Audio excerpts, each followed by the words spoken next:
Hi, everybody. I am George Zaharoff. Welcome. I have with me I'm Joe from the channel JoeSCENTMe. That's right, and I'm so happy to be in Fort Wayne, Indiana. Is this crazy? I love it. I love it too. I mean, you're right here. You're in my house. It's a pretty nice. It's very interesting because I've been watching you for a year, a little over a year. Awesome. And to actually be in this beautiful space that you've created for yourself, I'm just amazed. You have how many bottles? Close to 800 bottles, if not more.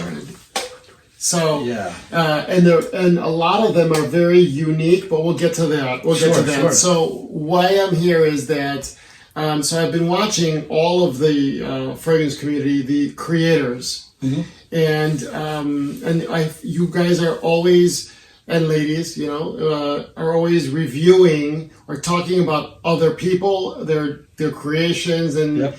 And I've been watching, and I know there's more than one person going, I wonder what his story is. I wonder how he got there. And sure. Because you are like a mini celebrity, right?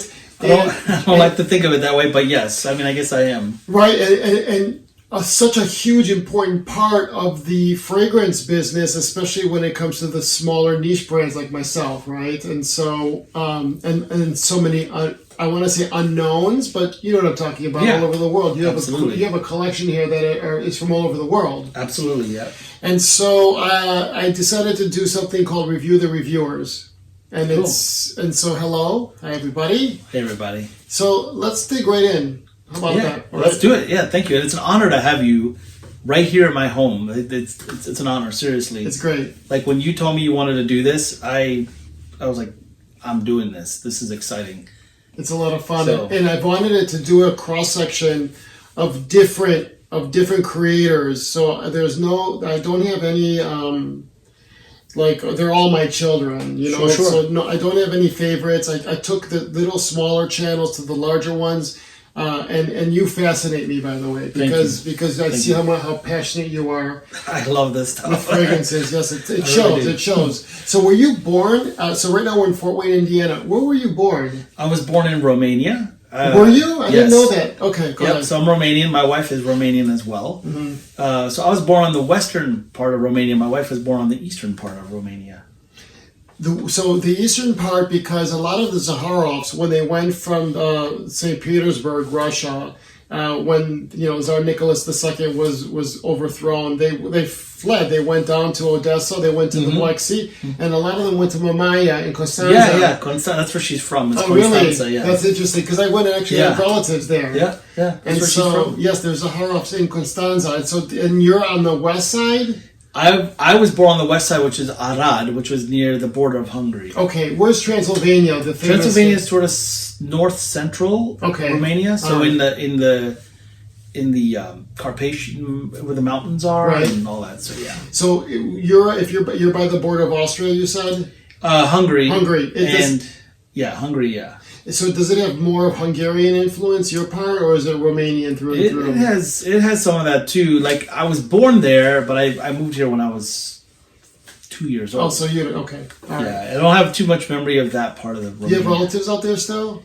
So I was adopted. Okay. So I don't know my birth parents or anything. So I don't know. To be honest, come a long way. I have come a long way. That's right. Come a long way. All right. So you came to Fort Wayne, Indiana, then? No, I actually spent most of my life in New York City, Delaware, and Pennsylvania. Those are the big three that I spent my life in the East Coast. Okay, so we got to turn this back a little bit because I really like this thing here now. So you were adopted. Yes. You were adopted in Romania? I was adopted in Romania by Romanians. By Romanians, and they moved to New York? They were already living in America. Okay. They went to Romania to adopt. They brought me and 2 other kids back. So you have 2 brothers as well? 2 brothers, sisters? A brother and a sister. None of us are blood related. Okay. From different orphanages in Romania. That's pretty awesome. Yeah.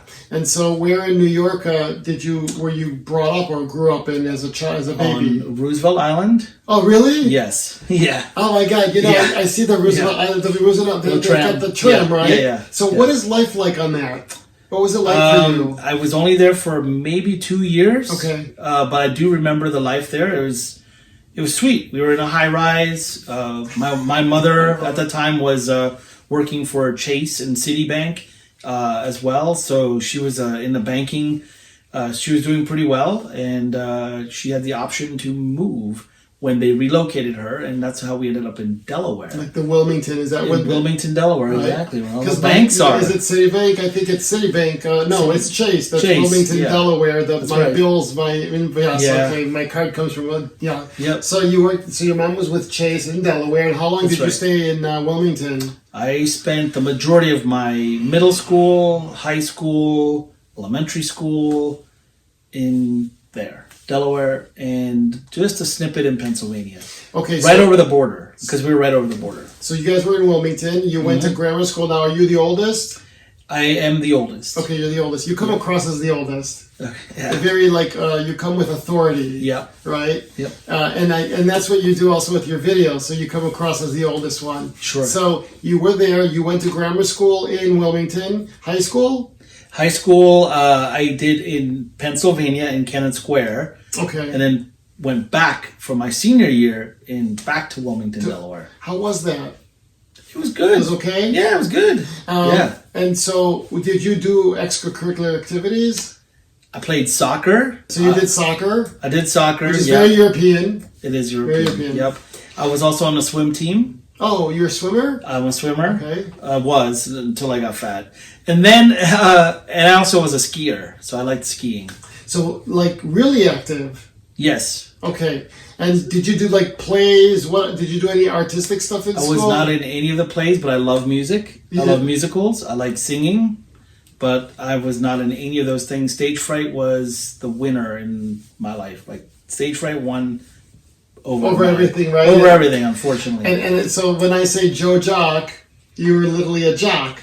Sort of, and I mean, sort of. I mean, it was just what my mom put me in to keep me out of the house. Keep you busy, get you out of trouble. Keep me out of the house. Yeah, exactly. You know. So you go to high school. So you did half in Pennsylvania. You did 3 years in Pennsylvania high school, and then you did your senior year at Wilmington. Yep. Joe graduates with his high school diploma and goes and does what? Then he moves on to Virginia. Where in Virginia? Lynchburg, Virginia is where I went to school there at Liberty University. It was a Christian college, so I went there. It took me 5 years to finish 4 years of school. That's okay.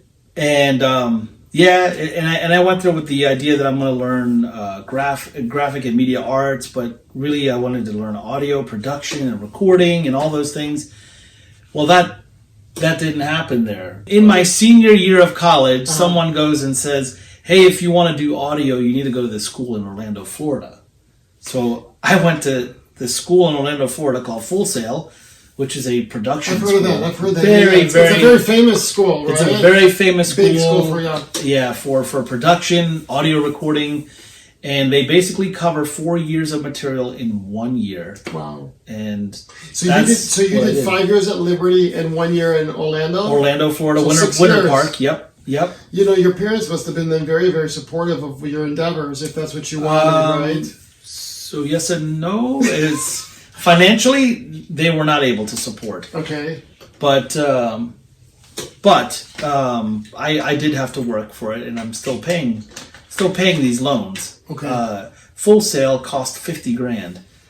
It's back in 2000. Now, I went from 2003 to 2004. And what is it now? Full Sail to go there? It's probably like $100,000. Easily $50 to $200,000, depending on what program. Now they have multiple years. So, would you still recommend someone watching this to go to Full Sail? Absolutely. It's a great school. I wish a lot of things have changed for the better out there too. So, like, you know how it is. Like, you go back to the school that you went to. You're like, oh, I wish we had this when I was going there. Yeah, it's changed. That's exactly the case. Like, people now are getting laptops included in their tuition. I didn't get a laptop. I had to buy one, and then someone stole it from me. Well, and the laptops back then were not what they are today. But it was still a $5,000 MacBook Pro. That's crazy. So, yeah. So I someone stole it from me, and little did I know that was going to happen. But, yeah.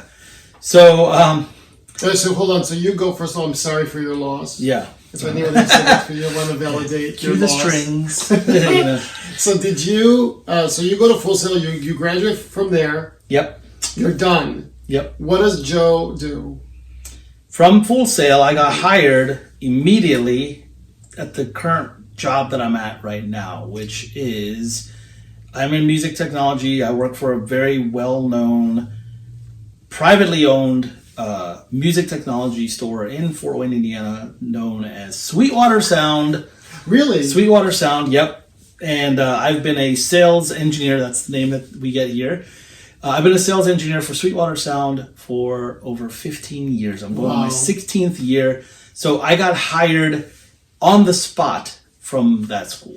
And so what did you move? So where was the location that you went to out of Orlando? From Fort Wayne, let me go back. From Winter Park, Florida, I packed a moving truck. I put my car on a trailer and towed it all the way up here. Oh, to Fort Wayne. Are they based in Fort Wayne? This is the home HQ. This is headquarters. Okay. This is the home of How many stores do they have? One.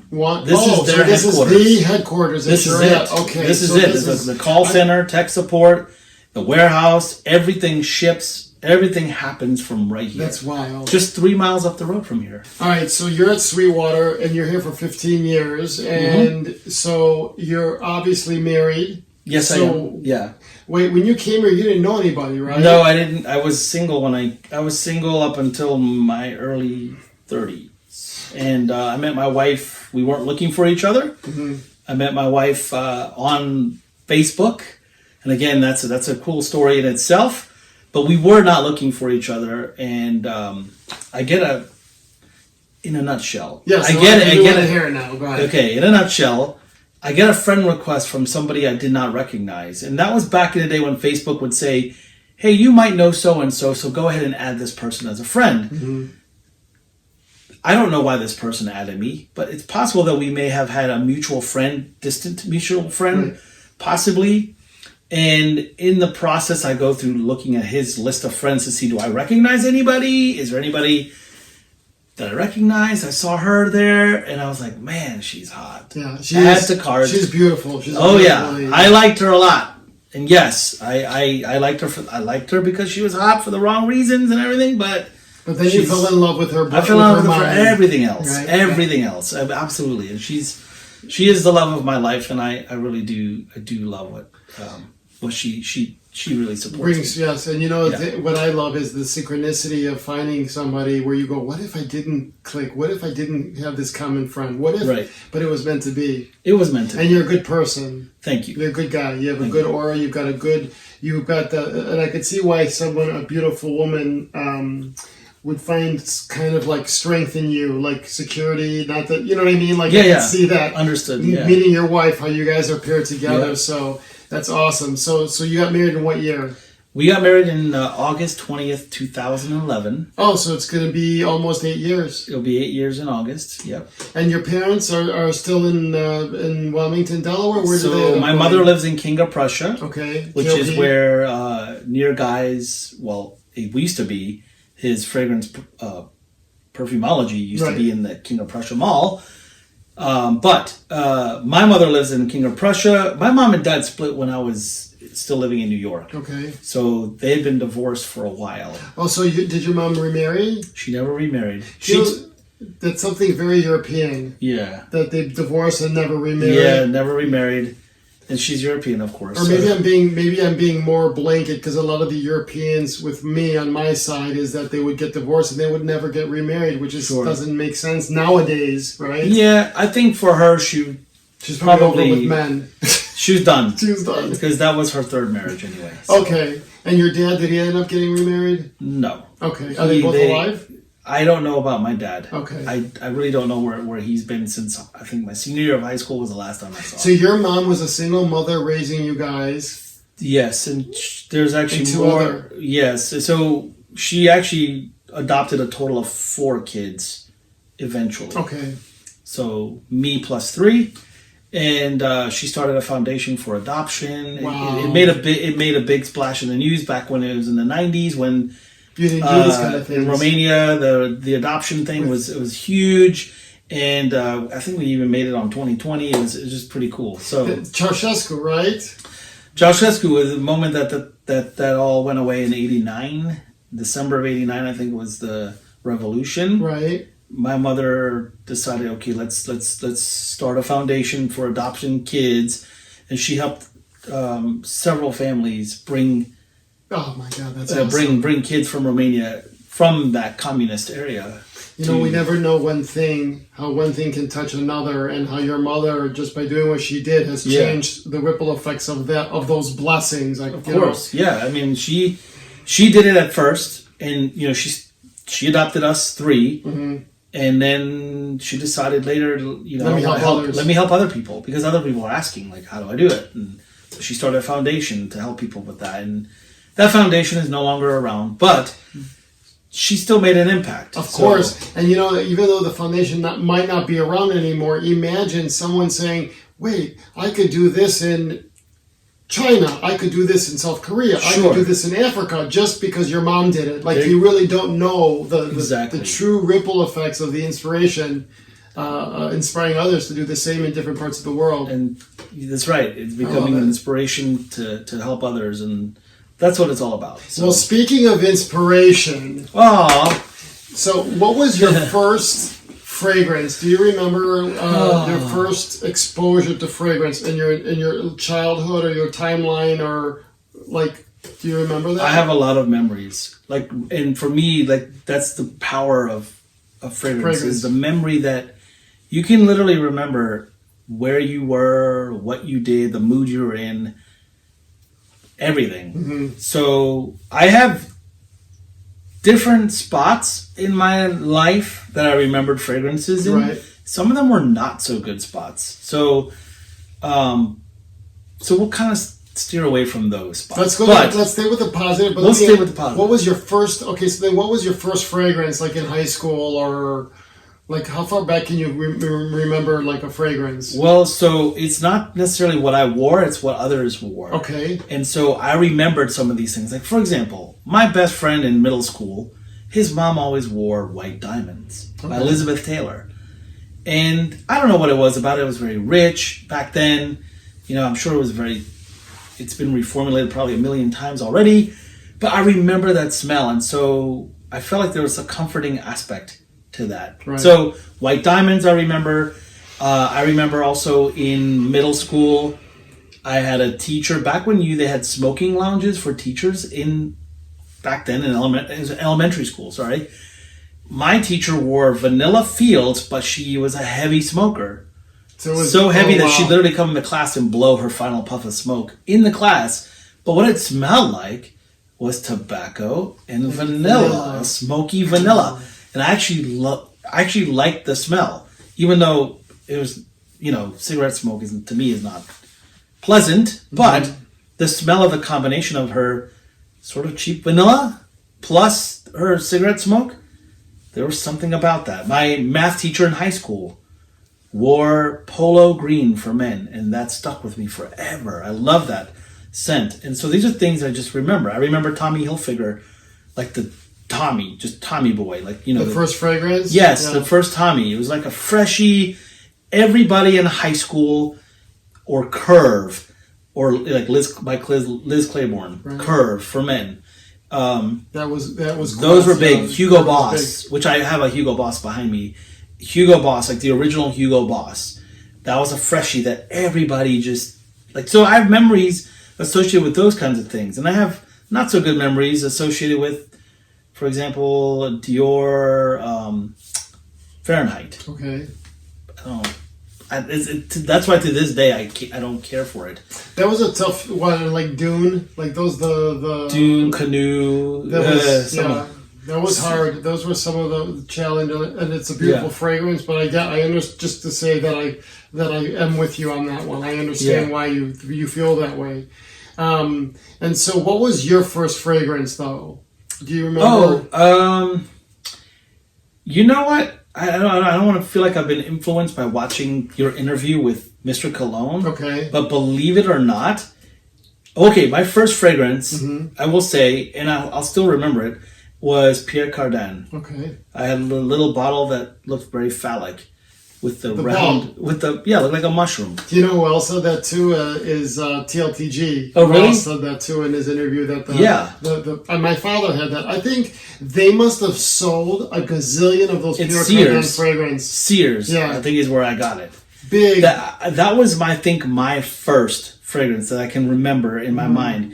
I remember getting it. It was like in a gift set. It was a big deal. It was a big deal back then, right? And it was a splash. It and the wasn't even Paco a spray. Rabanne too. The Paco Rabanne was a big deal. Yes. I had the original Paco Rabanne as well. You're right. It's the like green this bottle. Big, yes, with the big green thing right on the face of it. Yes, I had that too. And I had Curve, like some of the ones I mentioned, like Tommy, Curve,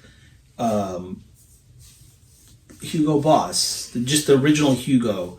Okay. I had a lot of like sort of like the... So you were just like a user, like a common person, a common user, American man, going through fragrances. So when did that change to this?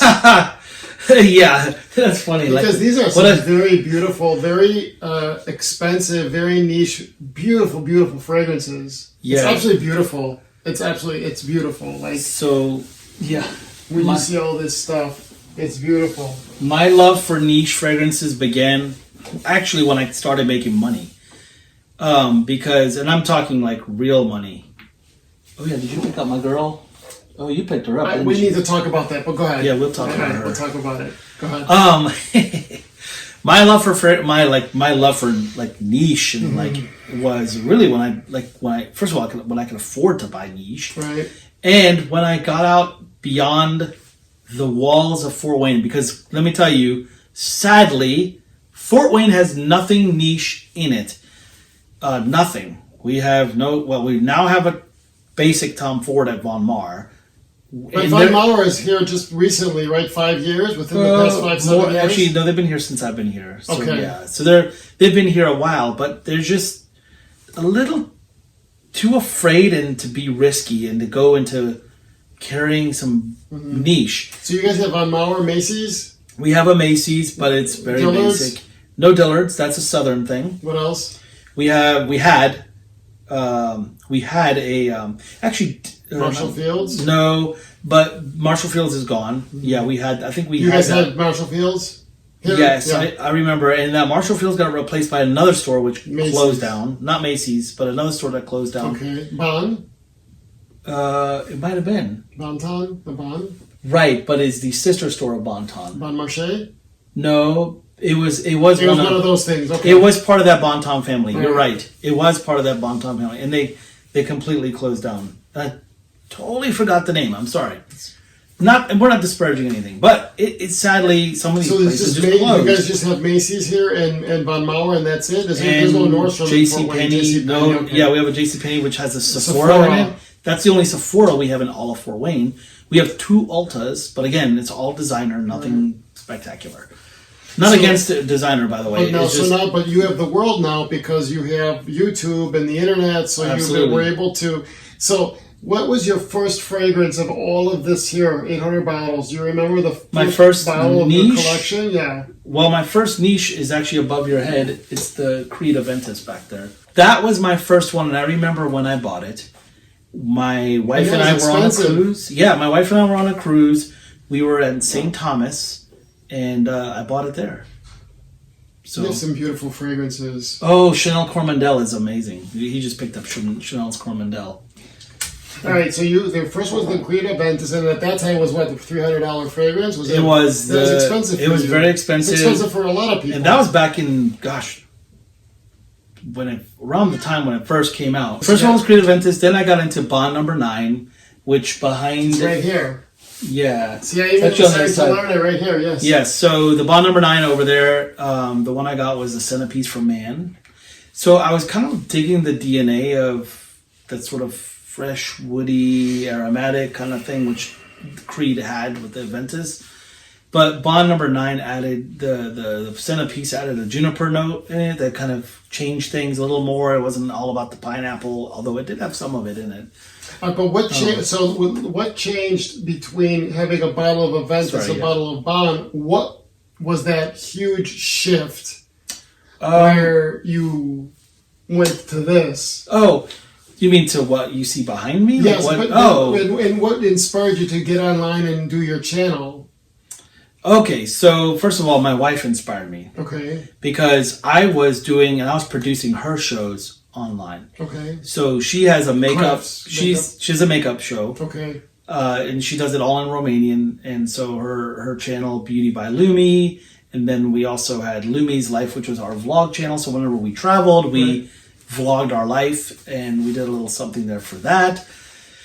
So when she said, I'm going to step out of the spotlight and you can step in. And at that was a little over 3 years ago in July. She said that.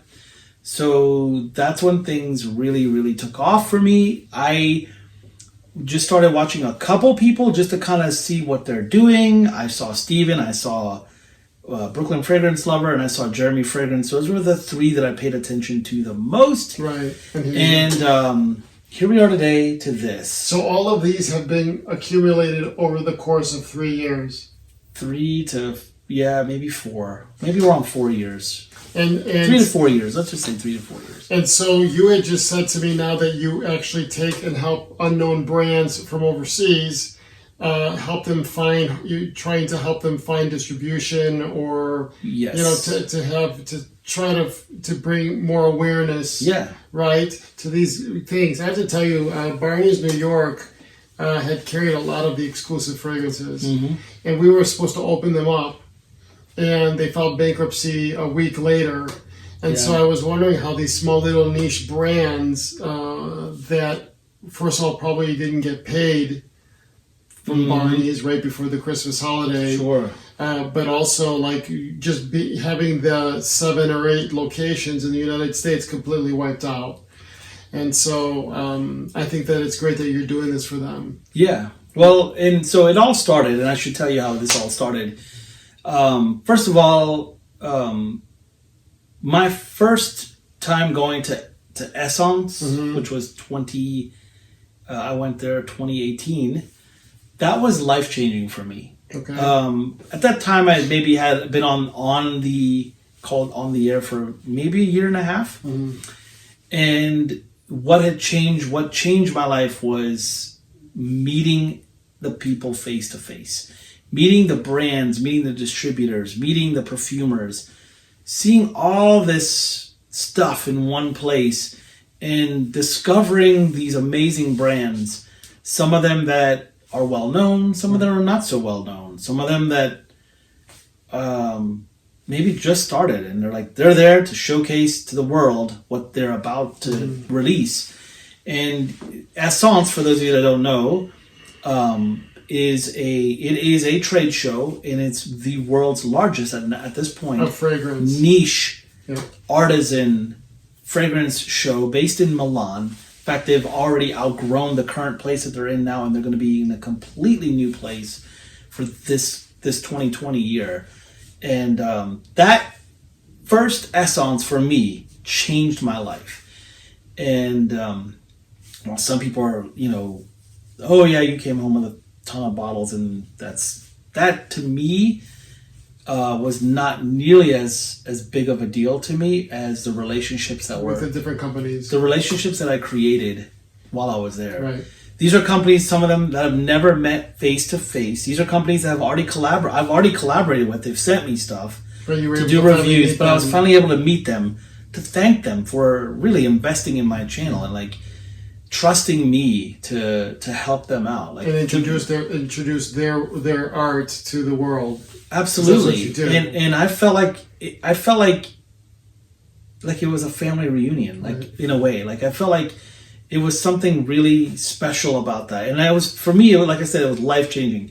Now, after the show, there was still a shockwave of extra stuff that was going on, because I was writing these companies after the show saying, hey, it was so awesome to meet you at the show, and I'd love to work with you, help you out, do whatever we can. Well, a couple companies, while at the show, specifically were like, hey, do you know anybody in the USA that would be interested in carrying our stuff? I'm like, I know a few people. Let me see what I can do.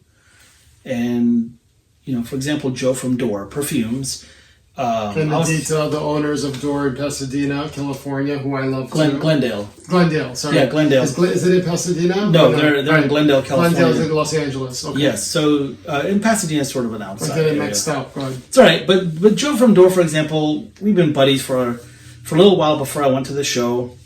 And I came back after the show and I said, Joe, here's a couple Italian brands that you absolutely need to check out. and he's picked up like 7 or 8 of these brands that I recommended based on my recommendation. And it's an incredible thing because these are brands that had never set foot in the United States ever, had no U.S. representation, none. And I of course, I have Joe to thank too, because he took the risk in picking up these brands. Now, mind you, these brands are extremely successful in this store. And now that I think about it, like the second year I came back, these brands are now thanking me for the success that they're having. And I love that. Do I get paid to do that? No, not at all. I've yet to receive any financial compensation for it, and I don't do it for the money, George. Okay, so let me ask you this then. What do you see in the future for your channel? Like, where do you see you going in the next, let's say, 2 years, 1 year? What's your wish for that? My wish is to travel more. Okay. I want to travel more. I want to visit more locations around the world, more perfume brands around the world, more I want to go to Beauty World in the Middle East. I want to do that. That's like a Dubai thing. I want to go to Dubai. I've never been to Dubai. I want to go to Dubai. I'm a lover of oud, so I want to go to these oud companies and see how oud is done. Maybe even do a documentary about oud. Right. And just maybe I want to focus on the production. Maybe I want to focus on a brand or whatever. But so you want to do more things outside of Fort Wayne? I want to get out of this. Oh yeah, absolutely. I want to showcase more brands and help more brands get discovered. Yeah. Absolutely. Like there's so much. There's a lot of good brands out there. A lot of niche artists. So let me ask you this now. In closing this up, what do you say? I'm at a party and I'm talking with people and they go, "Oh, Joe is." What do you want people to say about you without you being around talking one person to the other? What would they say about you? I would hope that I've inspired people to try new things. And my goal really with my channel is to inspire, to encourage people to step out of their comfort zones, try new things. My goal with my channel is to help give exposure to brands and perfumes and whatever, to help people to have a little bit of an impact. Just like you're actually, I want to have an impact. Interesting is like your mom. Yeah. Right. What she did. You want to have an impact. I want to give back to the world. Right. I do. I want to give back, and and I love this industry. I love the people in it. I think that's, to me, like you being here is this is awesome. That is awesome. I'm speechless too. This is great. So I'm glad you did this. Yeah, thank you, George. Thank you for having me. We're gonna see a lot more of you. I think that you're gonna see it. I think that the manifesting of you pushing yourself forward and with your intent, I think it's gonna have changes, and I think that it's gonna be awesome to see that. Yeah. So thank you, everybody. Thank you, guys. Thank you. Bye, everybody. Yep. Take care.